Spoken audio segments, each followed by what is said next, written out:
Assalamualaikum warahmatullahi wabarakatuh. Selamat pagi semuanya. Bertemu lagi bersama saya Ditya Fitri Arinda dalam mata kuliah Gizi Daur Hidup 1. Oke, seperti pada pertemuan sebelumnya yang saya sampaikan bahwa Gizi Daur Hidup 1 kita akan membahas bagaimana penerapan gizi pada masing-masing siklus kehidupan manusia.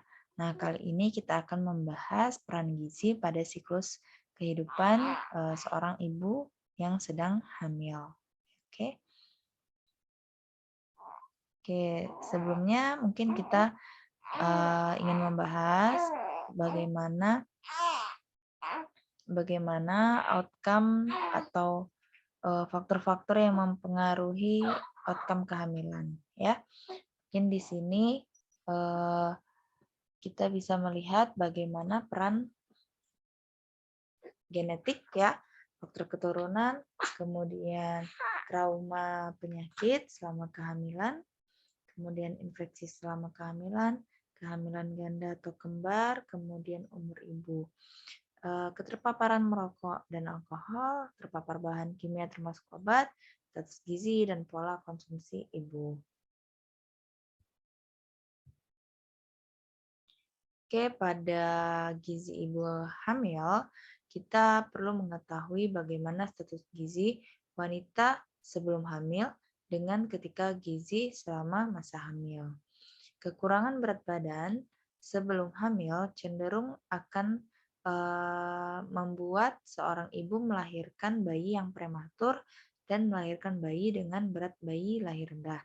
Sedangkan kelebihan berat badan pada wanita sebelum hamil memungkinkan seorang ibu mendapatkan hipertensi dan diabetes mellitus pada masa kehamilan atau yang sering disebut dengan diabetes gestasional. Kemudian, jika status gizi selama masa kehamilan, kita bisa mengontrol bagaimana kenaikan berat badan kurang dari 1 kg per bulan pada trimester 2 dan 3 pada wanita dengan berat badan normal dan setengah kilogram per bulan pada wanita obesitas. Dan kenaikan berat badan lebih dari 3 kg per bulan dapat diakibatkan kelebihan makan dan kelebihan lemak pada wanita yang cenderung obesitas. Oke, ini adalah rata-rata kenaikan berat badan selama kehamilan. Berat badan yang normal dikatakan normal apabila selama 3 trimester atau sepanjang kehamilan si ibu mengalami rata-rata kenaikan 10-12,5. Berarti kenaikan berat badannya adalah kenaikan berat badan normal. Berapa sih pembagiannya pada masing-masing trimester? Ini bisa kita lihat bersama-sama pada trimester 1 itu dikatakan normal apabila kenaikan berat badan itu 1-2 kg. Kemudian trimester kedua naik kurang lebih 3 kg itu masih kategori normal. Naik sekitar 6 kg pada trimester 3 itu dikatakan normal. Nah, apabila bayi kembar ya 16-20,5 kg itu masih masuk kategori normal. Bagaimana sih intervensi pada ibu yang sedang hamil gitu ya?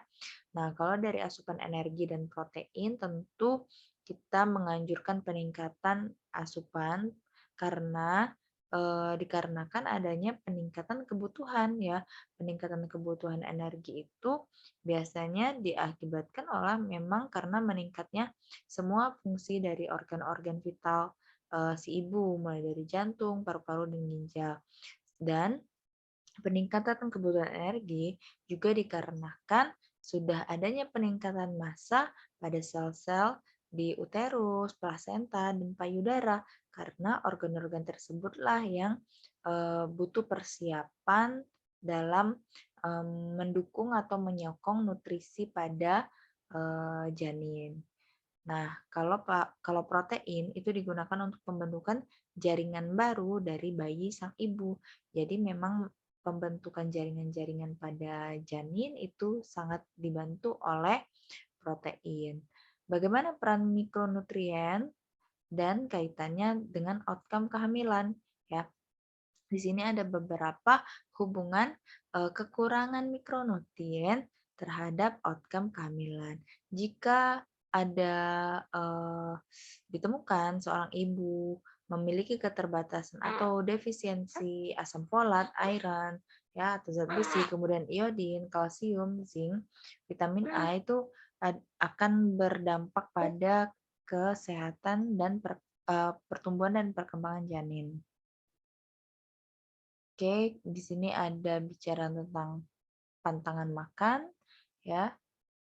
Ada beberapa mitos yang perlu kita lihat, kita sesuaikan dengan kondisi yang sebenarnya ya. Apakah itu memang sudah ditemukan secara ilmiah atau belum? Misalnya nih, ibu-ibu hamil nih biasanya dipantang ya untuk makan nanas gitu ya. Tetapi apakah itu sudah ada temuannya secara ilmiah? Nah, kalau yang memang kita pantang untuk makan dan memang sudah sesuai, ada penelitiannya, itu adalah dilarangnya atau harus dihindari ya, ibu hamil itu harus menghindari alkohol, rokok, ikan laut yang mengandung merkuri, makanan mentah atau setengah matang, kopi dan teh. Itu sudah banyak penelitiannya yang mengarah pada gangguan pertumbuhan dan perkembangan janin apabila bahan-bahan makanan ini dikonsumsi secara berlebihan, bahkan pun jika dikonsumsi dalam jumlah sedikit itu juga sudah ada resikonya. Oke, sedangkan bagaimana dengan anjuran untuk ibu hamil ya? Pada masing-masing trimesternya ada beberapa anjuran yang nanti akan kita lebih eh, jelas akan kita bahas pada sesi diskusi ya.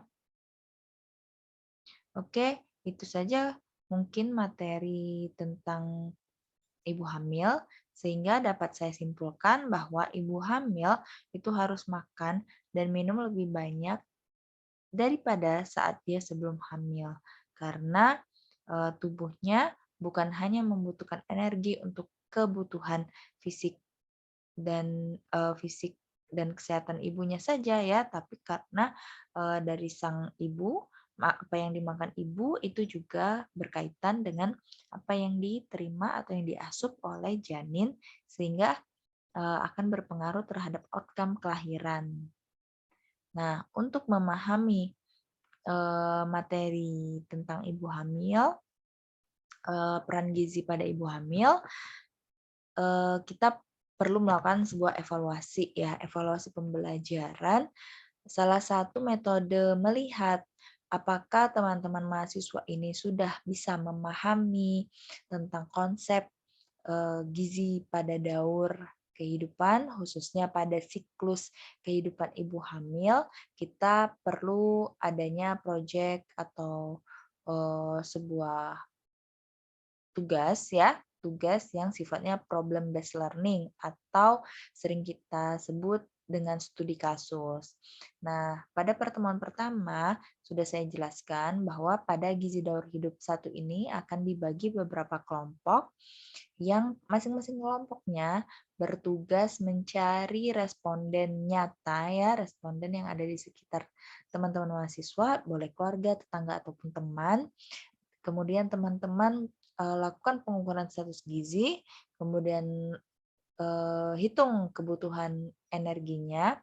Pada tugas kali ini saya memberikan tugas terkait responden pada segmen usia dan kondisi fisiologis ibu yang sedang hamil ya.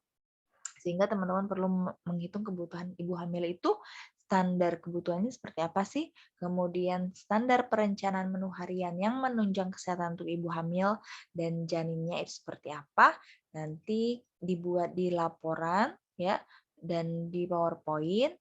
Kemudian kita diskusikan bersama, nanti ada sesi tanya jawab yang pertanyaannya itu silakan nanti teman-teman list dan kalian buat video question and answer sehingga nanti durasi diskusi kita tidak begitu panjang ya karena keterbatasan waktu perkuliahan, sehingga pada sesi pertemuan berikutnya kita berdiskusi dan jika memang ada tambahan pertanyaan lainnya maka akan disimpan dan dilakukan perekaman video oleh masing-masing kelompok ya, sehingga teman-teman sudah bisa men-sharing ya laporan dan PowerPoint-nya sebelum sesi diskusi kita pada 2 minggu ke depan. Oke? Nah, saya harap dengan adanya tugas studi kasus tersebut, teman-teman bisa mencapai apa yang kita targetkan di awal terkait tujuan pembelajaran mata kuliah ini ya, di mana teman-teman diharapkan mampu menilai status gizi, menghitung kebutuhan, dan merancang menu yang ideal. Di mana menu ideal itu harus sesuai dengan porsinya, sesuai dengan jenisnya yang beragam, dan sesuai dengan jadwalnya. Jika ada yang mau ditanyakan, saya persilahkan. Saya tutup dulu. Wassalamualaikum warahmatullahi wabarakatuh.